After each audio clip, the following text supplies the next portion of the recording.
আসসালামু আলাইকুম। আমরা সকলে এই বর্গ নির্ণয়ের সূত্রটির সাথে পরিচিত।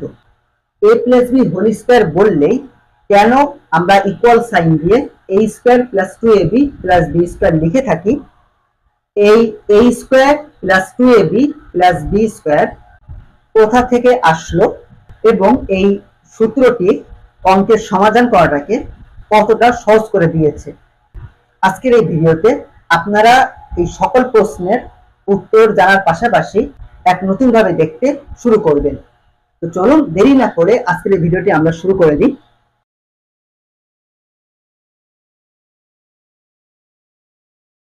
ধরে নেন যে যদি আমি a নামের কোন একটা সংখ্যা নিলাম এবং তার উপর যদি স্কয়ার দিই, তার মানে আমি বলতে চাচ্ছি a কে আমি দুইবার গুণ করছি। একইভাবে যদি আমি 3 স্কয়ার নিই তাহলে তার মানে দাঁড়াচ্ছে 3 কে আমি দুইবার গুণ করা, তাই না? তাহলে আমি নিলাম a প্লাস b। ওকে, এখন এই a প্লাস bটা কি? এটা হলো দুটো সংখ্যার যোগফল। এখন আমি যদি দুটো সংখ্যার যোগফলকে বর্গ করতে চাই বা স্কয়ার করতে চাই তাহলে আমার দাঁড়াচ্ছে এইটা a plus b whole square. আচ্ছা, এখন আমরা তো জানি যে কোন সংখ্যার উপরে বা কোন রাশির উপরে স্কয়ার থাকা মানে সেই সংখ্যাকে দুইবার গুণ করা। তাহলে a plus b whole square মানে তাহলে a প্লাস b কেও কয়বার আমরা গুণ করছি? আমরা দুইবার আমরা গুণ করছি। a প্লাস b কে আমরা দুইবার গুণ করলাম। ওকে, এইবার আমরা কি করব যে এই a প্লাস b কে আমরা এই a প্লাস b দ্বারা আমরা গুণ করব। তো গুণ করার আগে আমি একবার আমাদের ছোটবেলার গুণের কাছে যেতে চাচ্ছি।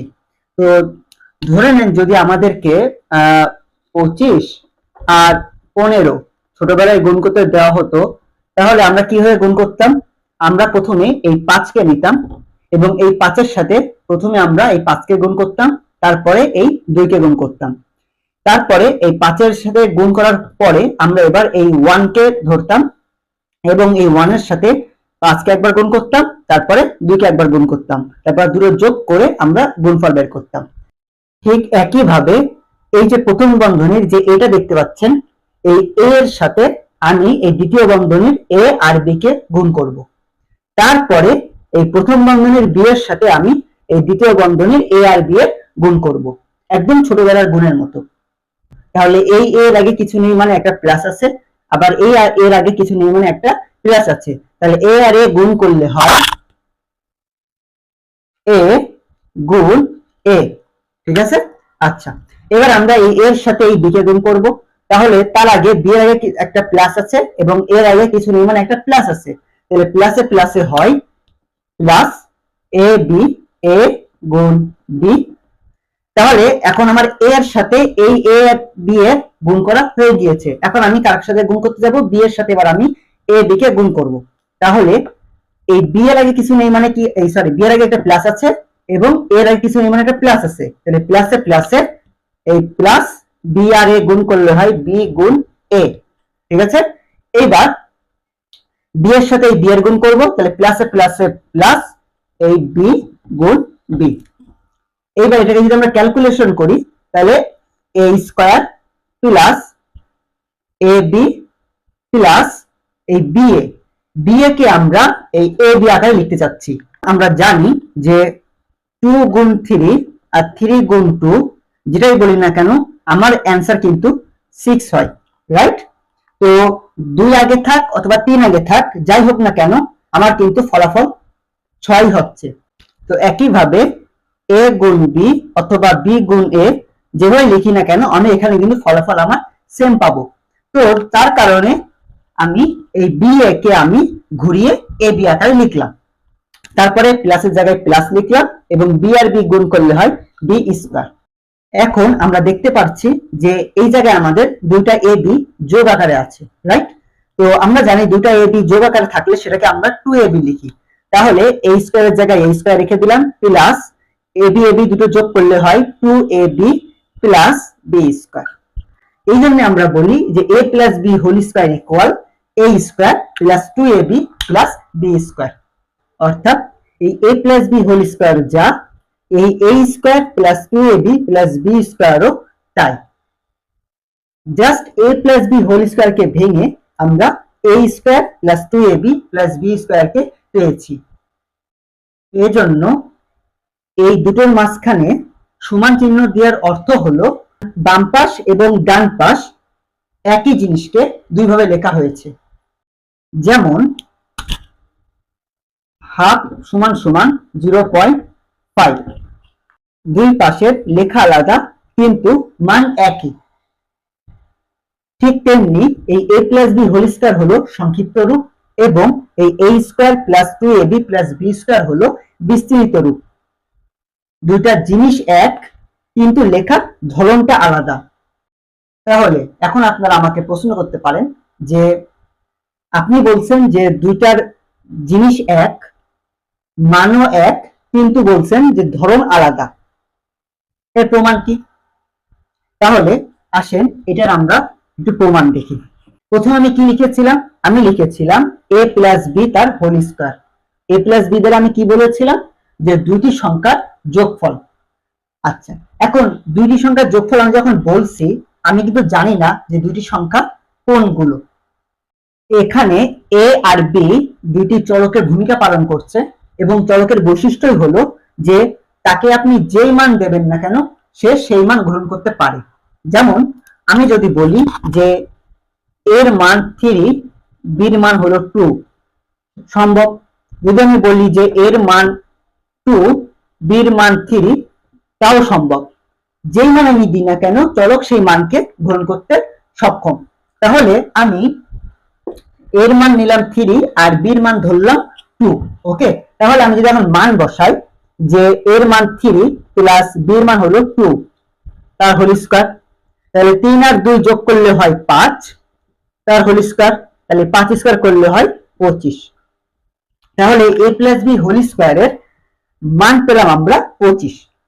এখন এই a আর b এর মানটা যদি আমি a square plus 2ab plus b স্কয়ারে বসাই, এর মান হলো 3, তাহলে 3 তার স্কয়ার প্লাস 2, এর মান হলো 3 ইনটু b এর মান হলো 2 প্লাস b এর মান হলো 2 তা হোল স্কয়ার, তাহলে 3 স্কয়ার করলে হয় 9 প্লাস 3 দুগুণা 6, 6 দুগুণা 12 প্লাস 2 স্কয়ার করলে হয় 4, তাহলে 9 আর 4 যোগ করলে হয় 13 প্লাস 12, তাহলে আমার দাঁড়াচ্ছে 13 আর 12 যোগ করলে হয় আমার 25। তাহলে দেখুন এর মানও 25, এর মানও আমি বের করে পেলাম 25। তাহলে আমি বলতে পারি যে a plus B whole square আর a square plus 2ab plus b square দুটো জিনিস এক, একই মান প্রকাশ করে কিন্তু লেখার ধরনটা আলাদা। তাহলে আশা করি আপনারা এটা প্রমাণ পেয়েছেন। আজকের পর থেকে a plus B whole square equal a square plus 2ab plus b square আমরা কেন লিখি, এই a square plus 2ab plus b square কোথা থেকে আসলো, এই বিষয়গুলো আপনার কাছে পুরোপুরি ক্লিয়ার। এবার আমরা এই ভিডিওর লাস্ট এবং সবচেয়ে ইন্টারেস্টিং জিনিসটা দেখব। এই সূত্র কোনো বীজগাণিতিক রাশির যোগফলের বর্গ নির্ণয়ের প্রসেসটা কতটা সহজ করে দিয়েছে।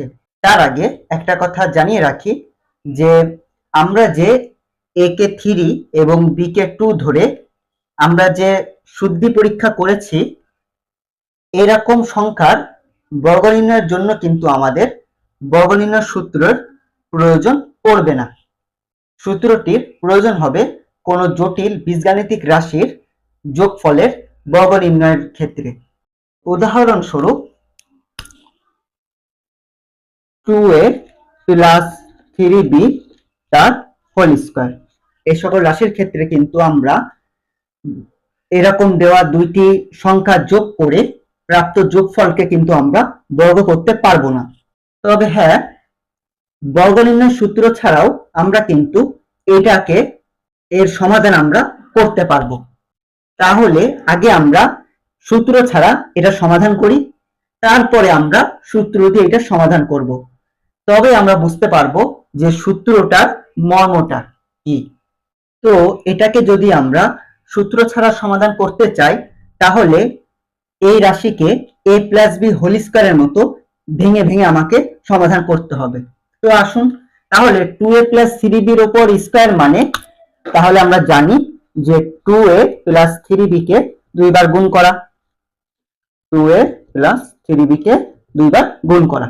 আচ্ছা, তাহলে তাহলে এই 2a প্লাস 3b কে আমার এই 2a প্লাস 3b দ্বারা গুণ করতে হবে। তাহলে আগের নিয়মে আমরা এটাকে গুণ করি, 2a গুণ 2a plus 2a plus 2a গুণ 3b প্লাস 3b গুণ 2a প্লাস 3b গুণ 3b। ঠিক আছে, একদম আগের নিয়মের মতো গুণ করছি। তাহলে এটাকে যদি আমরা এখন ক্যালকুলেশন করি, তাহলে 4a স্কয়ার প্লাস 3 দুগুণা 6 6ab plus 6ab plus 9b square.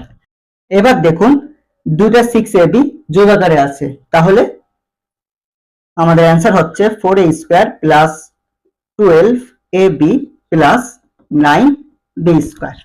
তো আমরা অ্যান্সার পাচ্ছি কোনটা, 4a square plus 12ab plus 9b square. এখন এই অ্যান্সারটা আমি এই পাশে লিখে রাখছি।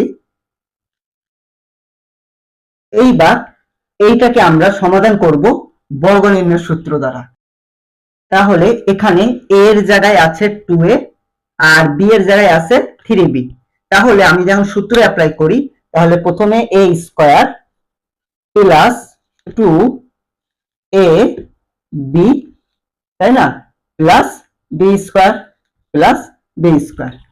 ঠিক আছে, আচ্ছা, তাহলে 2a কে বর্গ করলে আমরা পাচ্ছি 4a স্কয়ার প্লাস 2 দুগুণা 4 3 4 12ab প্লাস 3b কে বর্গ করলে হয় 9b স্কয়ার।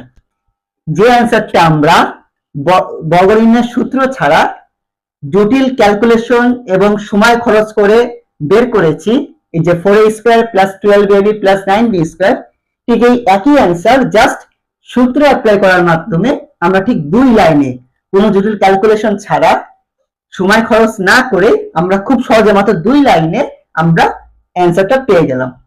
তো আশা করছি বুঝতে পেরেছেন যে এই a square plus 2ab plus b square সূত্রটি আমাদের জন্য কতটা গেম চেঞ্জার। আমরা সারা জীবন a square plus 2ab plus b square দিয়ে অঙ্কগুলো সমাধান করে আসলাম, কিন্তু এই সূত্রটির আমরা মর্ম বুঝলাম না। আশা করি আজকের ক্লাসের মাধ্যমে আপনারা এই সূত্রের মর্মটা এবং এই সূত্রটা যে আমাদের জন্য কতটা গেম চেঞ্জার সেটা আপনারা উপলব্ধি করতে পেরেছেন। তো ভিডিওটি ভালো লাগলে ভিডিওটি একটা লাইক দিবেন, কমেন্টে জানাবেন যে আজকের এই ভিডিওতে আপনি নতুন কোন জিনিসটা এক্সপ্লোর করেছেন, কোন বিষয়টা আপনি জানতেন না যেটা আজকে আপনি এই ভিডিওর মাধ্যমে জেনেছেন। আপনার প্রিয়জনদের সাথেও এই ভিডিওটি শেয়ার করবেন এবং সাবস্ক্রাইব করে রাখবেন, যাতে পরবর্তীতে এরকম আরো মজাদার ভিডিও আপনার মিস না হয়। তো আজকে এই পর্যন্ত, আসসালামু আলাইকুম।